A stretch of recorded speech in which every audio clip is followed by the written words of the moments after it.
Benvidos a todos e a todas a un novo episodio do podcast LCD. Este podcast que lanzamos dende a UNED de Lugo coa colaboración da Diputación Provincial.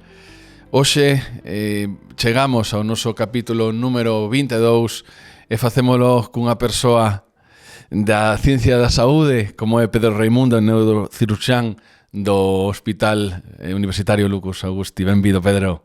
Hola, que tal? Moitas gracias. Moi ben, pois hoxe vamos a falar de saúde, vamos a falar de deporte e vamos falar un poquinho tamén da comarca da Mariña, de donde procedes, de que tanto nos gusta de falar dela aquí tamén dende este espazo. O primeiro do que nos gustaría falar sería da túa vida deportiva, unha persoa que militou en diversos clubs futbolísticos e que lle gusta o deporte do surf, unha persoa moi dinámica e que, bueno, deu o salto profesional a ciencias da saúde, non? E como foi esa decisión para lanzarte a este nivel profesional? Bueno, a verdade que o deporte sempre foi parte importante da miña vida. Desde moi pequeniño é algo que, incluso desde o colexio, non?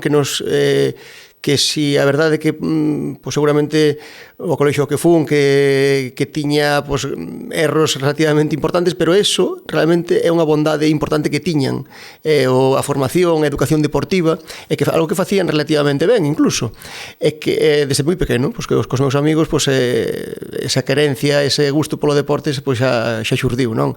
E a partir de aí o que dices tú, pois eso, o fútbol foi algo que fixen durante moitísimos anos, pois seguramente 20-25 anos de forma moi continua, pois militando en diferentes equipos da Mariña, da zona de Coruña, é que é algo que lembro con moitísimo cariño. Teño moitos amigos do fútbol e incluso sigo practicando fútbol nos veteranos do Burela, cos meus amigos, que temos un gran equipo e que estamos conseguindo incluso éxitos deportivos. E pois o surf que foi algo que foi xurdindo, aparecendo máis tarde na miña vida, pois xa na adolescencia tardía, pois eso, entre os 20-30 anos xa empecé a facer surf, e que é algo que a partir dos 30 anos xa fixen de forma moi continua cando deixei de xogar ao fútbol, e que é algo que o cal, pois eso, no que invirto moitísimo tempo ao cabo do ano, e que é algo que me encanta, non? Digamos que pois esa querencia ou ese gusto polo exercicio físico, polo deporte, polo movimento humano, ao final polo corpo humano, pois tamén está claramente relacionado co resto de cousas que fixen na miña vida a nivel profesional, académico, os estudios que fixen, que cursei de ciencia da actividade física do deporte primeiro, despois fisioterapia, despois medicina, despois pois xa máis de forma específica neurocirurxía. Pero ao final estamos falando do corpo humano, do movimento humano, é que é algo que claramente está relacionado, por suposto, pois, desde ese punto de vista, pois ten relación, e o gusto pois vai por aí. De feito, ti, aparte da tua profesión de neurocirurxán agora, tamén eres docente, non? A nivel universitario. Que significa para ti ensinar? Bueno, para mí a docencia universitaria, aínda que sí que por un lado a docencia en xeral é repetitiva, acaba de alguna forma non cansando, pero sí acabas perdendo certa motivación porque é repetitiva, si tens que repetir algo aínda que podas renovalo ano tras ano, ¿no? A diferentes persoas, pero tens que repetir o mesmo ou cosas moi similares. Para min intento darlle pois, un certo dinamismo, intento renovalo, intento cambiar cada ano, para de alguna forma pois, non ter esa repetición que pode chegar a ser aburrida. E despois tes o beneficio, as grandes bondades de que estás compartindo tempo, é un proceso de ensinanza-aprendizaxe con xente nova, dinámica, que che enseña moito todos os días, dos cales aprendo moito, e que tamén me permite estar en conexión coa pois coa sociedade contemporánea, e me anima, pois eso, a renovarme, a manterme dinámico, a manterme de alguna forma pois vivo, no? Desde ese punto de vista. Entonces, a verdade é que por ese lado é moi placentero. E pois a verdade é que tamén nos me permite, que é algo moi importante, pois ter acceso de alguna forma a investigación máis básica, máis académica da universidade, a ter alumnos pois de final de final de grado, de final de máster, alumnos de doutoramento, e poder ter tamén pois esa incluso participar en grupos de investigación e ter tamén esa, de alguna forma, darlle un pouquiño de vida a ese mundo máis académico, investigador, pois dentro da universidade. A estar conectado. Quédome con eso. Tamén manterás conexión día a día cos teus pacientes, non? Dentro da neurocirurxía hai unha serie de lesións común, me imagino, que terás que ver máis asiduamente. E non sei se nos poderías decir en que situación estamos a nivel de diagnósticos, non? Hai unha serie de patoloxías máis común na sociedade actual? Sí, mira, vamos a ver, aquí no Servizo de Neurocirurxía de Lugo é un servizo que temos 6 neurocirurxáns, aparte todos moi novos, moi formados, un servizo desde o punto de vista profesional pois moi competente. Vemos fundamentalmente, eu creo, non teño calculado de forma exacta, sí, de forma así un pouco estimativa, aproximadamente un 70-80% da patoloxía que vemos é patoloxía de columna, patoloxía degenerativa fundamentalmente, aínda que tamén outras, infeccións, tumores, etcétera, etcétera, pero fundamentalmente patoloxía degenerativa de columna, é dicir, artrosis de columna, sí, que vai tendo pois, diferentes tipos de lesións, diferentes tipos de patoloxías e de síntomas e que podemos solucionar desde un punto de vista médico ou quirúrxico. E pois, o resto da patoloxía que vemos é de cráneo que fundamentalmente aí pois o maior porcentaxe de paciente que vemos son con diferentes tipos de tumores cerebrales. Entón, eso, aí teño a sorte porque realmente o que as dos patoloxías neuroquirúrxicas de todas as que hai moitas máis que estas, que máis me gustan a min e que sempre máis me gustaron, posiblemente son esas, a patoloxía de cráneo, sobre todo os tumores de cráneo, e a patoloxía degenerativa de columna. Son as cousas que máis me gustan da patoloxía e teño a sorte de poder facelas aquí. Entón, eso é algo que xa agradezco moitísimo. En relación á patoloxía de columna, que é a que máis vemos, sí que podría ser, non podemos falar de pandemia, nin de epidemia, nin utilizar estes termos desde o punto de vista máis, digamos, estricto, pero sí que é verdad que a patoloxía de columna é infinita. Prácticamente é infinita, non solamente aquí en Lugo, sino en toda a sociedade en xeral. Quer dicir, tú, eu, é un 70, 80, 85% da xente, en xeral, da poboación, ten en algún momento da súa vida pois, unha lumbalxia, unha cervicalxia, e en maior ou menor medida temos patoloxías degenerativas de columna. Entón, isto é algo que é así, a prevalencia na sociedade é enorme, non solamente a prevalencia, a incidencia na sociedade é enorme, sino que ademais as consecuencias a nivel sanitario, a nivel social e a nivel económico son enormes, porque ademais de ter unha prevalencia enorme, como te acabo de decir, e que é a razón pola cal vexamos a tantos pacientes con este tipo de patoloxía no servizo de neurocirurxía, esa patoloxía é no noso medio, no noso, digamos, medio socioeconómico de países xa desenvolvidos, pois é a patoloxía que causa o maior número de baixas laborales, o maior número de perdas económicas a empresas e a sociedades en xeral, a sistemas públicos de saúde, por estas causas, por causas de patoloxía degenerativa de columna. Por tanto, é unha patoloxía que non solamente a nivel sanitario ou biomédico é importante, sino xa a nivel socioeconómico, porque causa perdas millonarias a empresas privadas e os sistemas públicos e privados de saúde, non? E que factores son os que crean esta maior incidencia deste tipo de lesións? Bueno, é controvertido isto, é un tema controvertido. Realmente hai un estudio que sempre presento cando dou charlas ou docencia con respecto a ese tipo de temas. Hai un estudio recente, é un estudio clínico e, por tanto, como tal hai que tomalo, non é un dogma de fe, pero sí que é un estudio clínico metodolóxicamente ben feito. Entonces describe realmente o obxectivo do paper é ver en que modo o traballo físico durante toda unha vida ten incidencia nas lesións discais, nas patoloxía discal, concretamente na patoloxía discal, non se mete en outro tipo de patoloxías espondilóticas. Entonces, vese como que realmente a carga física de traballo ou a que seña durante toda unha vida ten moi pouco porcentaxe de influencia na patoloxía discal. Sin embargo, outras cuestións como a agregación familiar, é dicir, a información hereditaria, outro tipo de factores, ten claramente maior incidencia. Entonces, realmente son temas controvertidos, porque realmente despois, se tú fas un traballo repetitivo durante toda unha vida, pois seguramente iso teña consecuencias para a túa columna, non?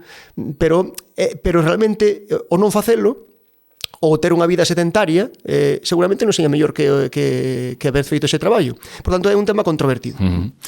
De feito, no 24 Congreso da Sociedade Española de Cirurxía e de Vertebral e Medular ven de distinguir o teu traballo, un traballo de comunicación acerca no campo das lumbaxas e cervicaixas crónicas, non? En que consisteu este premio e este estudio, por onde vai? Sí, bueno, este é un premio que a min que me chamou a atención porque realmente, como ben dixeche, é unha sociedade, a Sociedade Española de Cirurxía Vertebral e Medular, o sea, de cirurxía. Eu presentei, había moitos máis comunicacións de todo tipo, de índole quirúrxica. Eu mesmo presentei unha charla, unha ponencia plenaria e unha comunicación acerca do tratamento quirúrxico de diferentes patoloxías de columna, non? E, sin embargo, esta comunicación que foi premiada non é de tratamento quirúrxico, sino que é de tratamento conservador, de feito de tratamento basado no exercicio físico. Pode ser seguramente a arma terapéutica máis potente da que dispoñamos, por encima de fármacos, de infiltracións, de cirurxía e de calquera outra cousa. É porque realmente estamos, non é un tratamento sintomático, como se quere ver ou como se quere facer ver en certos ámbitos, sino que é un tratamento claramente etiolóxico, é dicir, que vai a solucionar a causa fundamental da patoloxía degenerativa de columna, que suele ser a inestabilidade segmentaria de diferentes segmentos vertebrales. Esa é a causa fundamental primeira casi sempre, non? Realmente o exercicio físico vai a solucionar esa inestabilidade segmentaria na columna e vai a permitir un correcto funcionamento das estruturas, unha correcta mobilidade, unha correcta flexibilidade, un correcto control motor, e, por tanto, un correcto funcionamento ao final dunha estrutura que, ademais de ter outras funcións, é unha estrutura que ten unha función importante desde o punto de vista locomotor, no parte locomotor.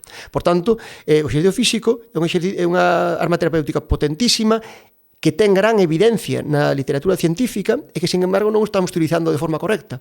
E despois o que facía é que eu creo que tamén é algo original, porque iso foi premiado, o que facía é un texto feito por min no cal sintetizaba nunha carilla nada máis toda esta información, de forma que puidera ser copiada e pegada facilmente no informe que se lle dá ao paciente en cada consulta, que non teñas que escribir un párrafo enteiro ou unha carilla enteira de recomendacións, porque son recomendacións que son xerais, que son válidas para casi todos os pacientes, non? Entonces, de alguma forma, era unha presentación que explicaba todo isto de forma profunda e que permitía o acceso a través dun código QR a un documento que podes copiar e pegar rapidamente en uns segundos, o neurocirurxán, o traumatólogo, o rehabilitador, o fisioterapeuta, que tipo de exercicio físico, que tipo de vida ten que facer ese paciente para ir mellor desde o punto de vista do tratamento conservador. Entón, bueno, por aí vos gustoulles. Sí, señor. Sería así como unha regla de ouro, non? Para poder mellorar, digamos, a calidade de vida deste tipo de pacientes. Efectivamente. Vamos lanzar unha mirada amplia á neurocirurxía. cales son os principales avances que se realizaron nos últimos anos e que é o que che gustaría ver en próximas datas? A cirurxía de columna é un campo de actuación da miña práctica clínica que me gusta moito. Isto, repito outra vez, porque aparte é algo raro nos neurociruxáns. Non é común que os neurociruxáns en xeral tiramos máis sempre pola patoloxía de columna, polos tumores craneais ou pola patoloxía vascular, por outro tipo de patoloxías máis craneais, case sempre os neurociruxáns. A mí encántame, sobre todo, xa digo, a cirurxía dos tumores cerebrales é algo que me apasiona, pero non solen tirarse en xeral tanto pola cirurxía de columna. No meu caso, non é así claramente, é algo que me gusta tanto ou máis que patoloxía craneal. En relación á patoloxía craneal, está vendo a patoloxía de raquídea, espinal, en relación á cirurxía de columna, sobre todo, está vendo uns cambios enormes, non? Hoxe mesmo falaba con un médico de atención primaria que me chamou a consulta para preguntar algunhas dúbidas con respecto á cirurxía. El vira unhas cirurxías de columna fai 30 anos, explicaba máis o que el vira, o que el conocía das cirurxías. Claro, eu explicáballe que se fai 5 ou 10 anos para aquí a cirurxía de columna cambiou moitísimo, pois imagínate, desde fai 30 anos. Hoxe en día, aquí no ULA, son mínimamente invasivas, van moi dirixidas simplemente a descomprimir aquelas estruturas neurolóxicas que están comprimidas, por tanto, vamos dirixindo simplemente, non facemos grandes, máis sofisticado. Exéresis da vértebra, sino que vamos simplemente a sacar aquelas zonas que creemos que están sendo conflictivas con relación a estruturas neurolóxicas para mellorar os síntomas do paciente. Fixamos de forma incluso percutánea, sin ter que facer abordaxes abertos, facemos abordaxes anteriores á columna vertebral, tanto puramente anteriores, que sería o ALIF, como oblicuos, que sería o LIF ou ATP. Quero dicir que facemos endoscopia de columna xa aquí en Lugo, estamos facendo de forma máis ou menos habitual. Quero dicir que a cirurxía de columna vai cambiando moitísimo, de facer cirurxías moito máis agresivas, digamos, un café para todos, descomprimimos todo e fixamos todo, entón solucionase. Pasamos agora a facer cirurxías mínimamente invasivas, con pequenas incisións, nos cales sacamos nada máis que o que temos que sacar puntualmente e nada máis para descomprimir as estruturas neurolóxicas, e fixamos aquilo que creemos ou que temos constancia máis obxectiva que está inestable. Por tanto, claramente é outro tipo de cirurxía. Eso, claro, conleva que as recuperacións señan moito mellores, que os posoperatorios señan moito máis rápidos, e menos gastos tamén para aínda que a mellor a cirurxía en sí poda costar máis, porque a tecnoloxía costa, e hai que pagala, por suposto, as instrumentacións máis modernas costan máis que as de antes. Claramente, para o sistema público é máis barato, porque teñen menos recidivas, hai menos reoperacións, as recuperacións son máis rápidas, e para o sistema público, digamos, para o sistema socioeconómico que temos, é moito máis eficiente, por suposto, porque os pacientes volven a traballar, non recaen tanto, non teñen tantas baixas laborales, por tanto, claramente é máis beneficioso. Eso é un cambio enorme que está vendo agora na cirurxía de columna, e que estamos sendo partícipes totalmente. Pois soan moi ben eses feitos, parece que todos ganan, non? No plantexamento. Vamos a recoller un fío do que nos falabas dos tumores craneais. Gustaríame que nos falaras de un reciente estudio que estades levando a cabo que relacionan estes tumores cerebrais cos peixes cebra, non? Sí. Parecenos algo moi innovador. Gustaríanos que nos puxeras sobre a mesa un pouquiño en que consiste esta investigación. Sí, isto é un proxecto que levamos xa con el coas bromas casi 5 anos, que facemos a cabalo entre o ULA de Lugo e a Facultade de Veterinaria, concretamente co Departamento de Xenética, que está Laura Sánchez, que está a punto de retirarse agora, ademais. Entón, o que facemos basicamente foi, vou explicar así de forma moi sintética e rápida, que se poda entender fácil. Basicamente, o que facemos, isto faise sobre todo en tumores cerebrales primarios, é dicir, son tumores que xurden de células propias do cerebro, sobre todo de células gliais, e que este tipo de tumores, en xeral, e sobre todo o máis frecuente deles, que son os tumores gliales de alto grado, en concreto o máis agresivo, que é o glioblastoma, son os máis frecuentes dentro deste tipo de tumores, e que hoxe en día, pois lamentablemente, non teñen tratamento eficaz. É dicir, este tipo de tumores, pois en función das características xenéticas e biomoleculares, pois poden ter diferentes pronósticos, pero estamos falando que no mellor dos casos teñen unhas supervivencias pois que rondan os 30 meses de media, de mediana, mellor dito. Nas peores condicións, pois seguramente unha mediana de uns 14, 15 meses, nada máis. É que isto é o que temos, e non podemos de ninguna forma varialo. O sea, non hai prácticamente ninguna excepción. No 99,8% dos pacientes ocorre isto. E o que facemos é parte do tumor que sacamos ao paciente, en lugar de desechalo, o que facemos é mandalo en certas condicións a facultade veterinaria. E ali procésase, non me vou meter en detalle, desde un punto de vista pois mecánico, enzimático e bioquímico, e fanse cultivos de células de glioblastoma humano, que se manteñen en cultivo. Esas células cóllense e trasplantanse en embrión de peixe cebra, de forma que o tumor vai a crecer en diferentes zonas do peixe cebra, pero tamén no cerebro, que é o que fundamentalmente queremos do peixe cebra.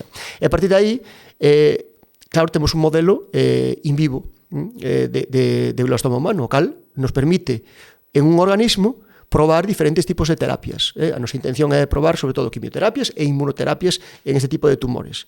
Nun proceso, nun organismo vivo. Ten certas coincidencias, digamos, co sistema humano. Claro, comparte gran parte do sistema inmunolóxico, gran parte do ADN, por tanto, de aí que podamos poder ter un modelo válido, non, para esta enfermedade. Eso témolo xa feito en Lugo, é algo que, claro, que pode parecer relativamente sinxelo, pero costounos moito tempo esforzo poder poñer a punto o modelo en sí, sin poder probar grandes cousas en relación a quimioterapias e inmunoterapias aínda. Temos un doutorando, Martín Grende, do cal son un dos directores de tese doutoral do rapaz, e que ahora mismo está xa en proceso xa de finalizar a súa tese doutoral. Xa temos certos, todo isto que falei hasta ahora xa foi presentado en diferentes comunicacións, tanto na Sociedade Española de Neurocirurxía como en outros ámbitos, e agora vamos a intentar durante este ano xa rematar os primeiros proxectos de ensaio clínico, vamos, en este caso de ensaio básico, mellor dito, nos peixes cebra con diferentes tipos de terapias. Eso vai ser o seguinte que intentemos xa publicar en congresos, sobre todo xa ahora en papers, intentaremos sacar no próximo ano polo menos un ou dous papers e un terceiro que seguramente saia un pouco máis adiante para xa consolidar ou concretizar todo este traballo en algo xa máis concreto que se poda tocar, en este caso ler, que poda ser accesible a toda a comunidade científica. Claro, isto é un grande esforzo, pero realmente só estamos poñendo un graniño de area na loita contra esta patoloxía, pero que é moi importante, porque un graniño de area aquí, outro en Estados Unidos, outro en Suiza, outro en Australia, outro, é como a ciencia vai avanzando e vamos logrando aplacar ou non perder contra as enfermedades, como dixen. Sí, esa ciencia en movimento, non? Que ten moi boa pinta, non? Ese o traballo, nada, felicitarvos por esas ideas e por poñelas en funcionamento, non? Que é o máis importante moitas veces. Outra das patas do teu traballo é a creación do primer posgrado en preparación e readaptación física no deporte do surf, non? Tesnos que explicar como che dá o tempo para tantas iniciativas, para un deporte que está tan en boga, que xa ten unha historia recente moi importante, ten moita xente que o practica, non? Sobre todo nos meses de mellor clima, non? Aunque as boas ondas soen vir cando non está tamén o mar.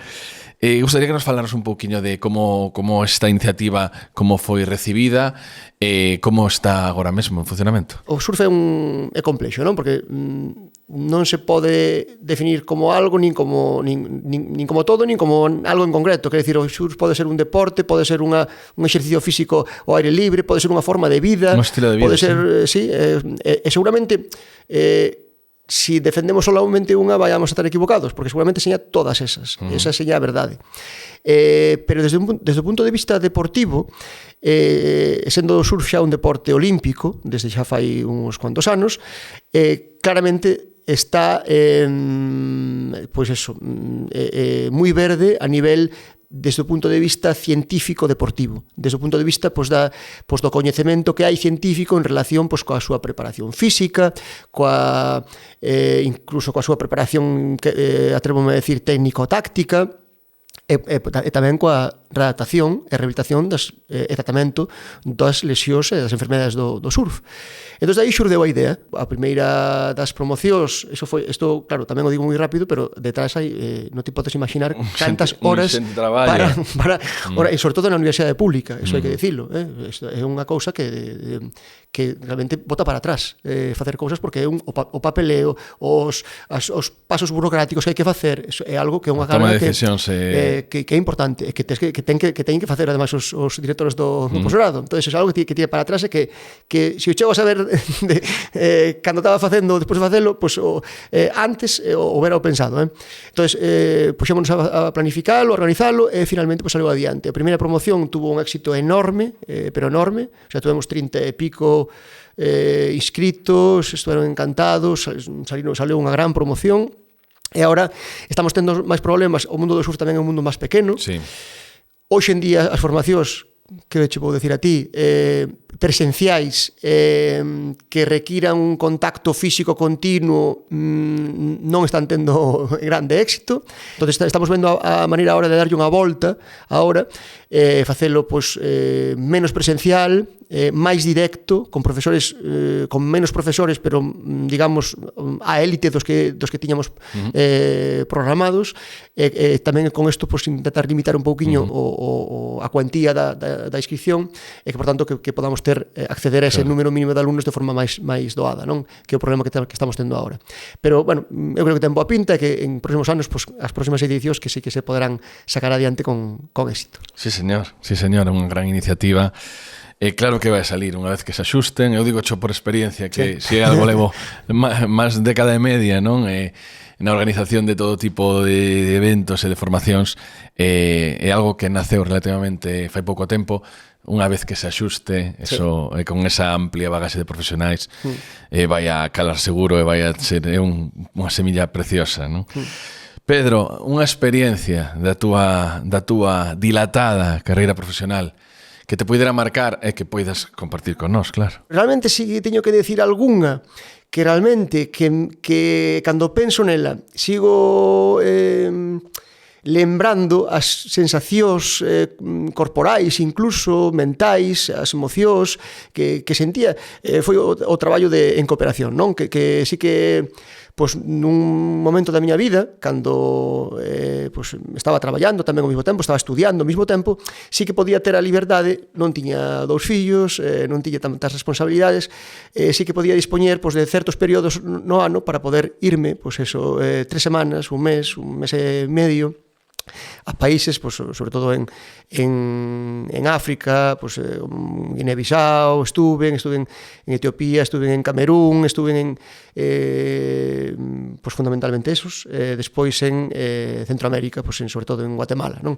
E sí que o lembro como algo que me marcou, que me fixo ver a vida de outra forma, igual que outros problemas que tuve tamén na vida, que sí que me marcaron e que de alguna forma me fixeron cambiar a miña forma de ser, a miña forma de actuar, a miña forma de pensar, a miña forma de darlle importancia relativa ás cousas, pois sobre todo os momentos problemáticos, non? Os que son os que che marcan desa forma. E eses tempos, de alguna forma semanas, meses que pasei en África, que pasei en Centroamérica, traballando fundamentalmente con nenos, pero bueno, con todo tipo de pacientes, sí que pues, me fixo pues, tomar a vida con certa, bueno, de outra forma, vamos a decir, non mellor nin peor, de outra forma, e que eu creo que me permite pois poder atender as cousas que atendo pois dunha forma pois máis ou menos eficiente, non? Si eu hoxe en día pois son un profesional pois con certa eficiencia no que fago, claramente gracias a moita xente que me acompañou na miña formación, nos meus traballos, e que son xente que hoxe en día vexo que eu creo que son relativamente torpe de non haber aproveitado mellor a esa xente, porque falo de Rafael Martín Acero na Facultade de Ciencias do Deporte, de Ramón Fernández Cervantes na Facultade de Fisioterapia, falo de Jesús de Besa, de Víctor Arce, os meus directores de tese, profesores catedráticos de Fisioloxía Humana na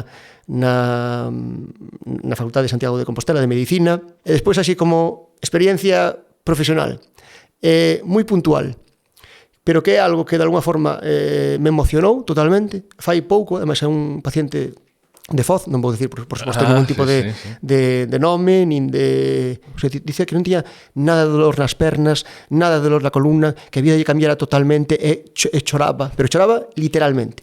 Pero choraba, a lágrima iba na consulta, e que daba mamao, e queríame abrazar, o sea, unha cousa que incluso que me emocionou ali, non? Que realmente son momentos da medicina, ou da ciruxía, que claramente que gratificantes e que seguramente compensen todos os esforzos, os momentos malos que tamén nos hai, os nervios, ter que preparar unha ciruxía, ter que estar con ciruxías moi complexas ou moi, de alguna forma, que requiren moito da nosa parte, claramente eso compensa. Eso é verdad que eso fai pouco, fai uns meses, é algo que lembro con moita gratitude.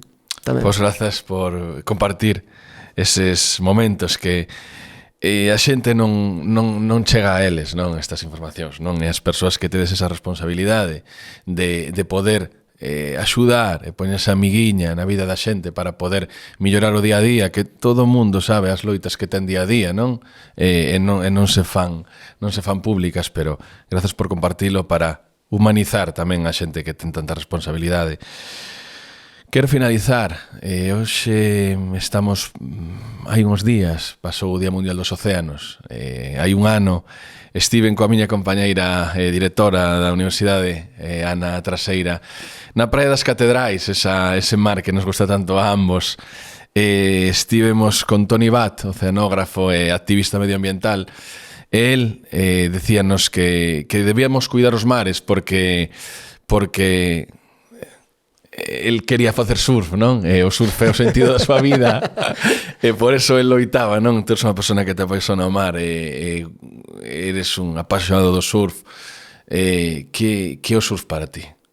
Para min, o surf vou como esa frase de Toni, voulle copiar, non? Entón, en lugar de explicarche, dache un speech de que para min o surf, vouche decir unha frase que dixen de casualidade, non a tiña preparada para nada.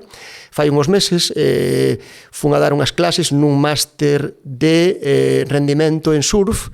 En Viana do Castelo hai un centro de tecnificación, o cal deberíamos, xa digo desde aquí, copiar claramente nas federacións española e galega de surf, porque temos medios tanto ou máis que os portugueses para poder telo, e debemos facelo. Os resultados competitivos a nivel de surf en Portugal claramente eu creo que están por encima dos nosos en estos momentos, e gracias además de outras cousas a este tipo de cuestións. Entón, na despedida que fixo ali o director do centro, entón, algún dos alumnos eran xente tamén maior, en concreto era unha persoa xa maior que a min, debía ter entre 50 e 60 anos, agradeceu que realmente que alguén que de alguma forma que fai as cousas que xa describiche que eu facía, en relación sobre todo a docencia universitaria, a práctica clínica como neurocirurxán, a investigación, a outras cuestións, que como que se sorprendía e que me daba as grazas, non? Como para tamén ter o meu tempo para facer surf, non? Para poder tamén ser surfista como eles, e que de alguma forma que me estaban agradecendo, non? Entón dixenlle que non, parei, non? E dixenlle que non, que eso non era así para nada, que eso é ao revés, que eu podo facer todas esas cousas porque fago surf. Entón eso foi como que é algo que non tiña preparado en absoluto, que me saleu de corazón porque é a verdade do que penso, e que foi para eles, vamos, poñeronse de pé, empezaron a aplaudir, a berrar, que foi, que é así, realmente, si o surf non é que poda facer surf en certos... Non, é que facer surf é respetar os meus momentos de surf, de estar no mar, de ver o mar, aínda que seña nada máis, de estar en contacto na mariña, sobre conectar todo co medio, que é ¿no? onde máis me gusta estar, na mariña, en frente ao mar, ou surfeando, pois é o que me permite seguramente pois, poder facer todo o resto con certa eficiencia, si se pode decir. Pois Pedro, un placer compartir contigo estes minutos, dar a coñecer todas as túas facetas e todo o sentido que lle das ao que tú realizas, non? Vamos a emplazarnos nas ondas da Mariña, claro, para despedir hoxe este podcast con este sabor salino, non? Moitas gracias. Gracias a vos, de verdade. E ata aquí a primeira temporada do vídeo podcast LCD. Intentamos transmitir valores, intentamos transmitir cultura, intentamos transmitir coñecemento dende a casa, dende a Universidade Nacional de Educación a Distancia aquí en Lugo. Esperamos que estes contidos que levamos feito ao largo dos últimos meses foran do seu agrado. Volveremos con cousas repensadas, intentando ser máis atractivos todavía, e intentaremos sobre todo poñer en valor todo o bon que temos, como comunidade, como pobo, todo o que as nosas xentes aportan no día a día, e que sexan un signo diferencial da importancia e do gran valor que ten a nosa provincia, o noso territorio. Queremos a Lugo, vamos a seguir puxando polo benestar e porque todo o que aquí sucede sexa contado como se merece. Dende LCD Podcast, Carlos García, moitas gracias a todos.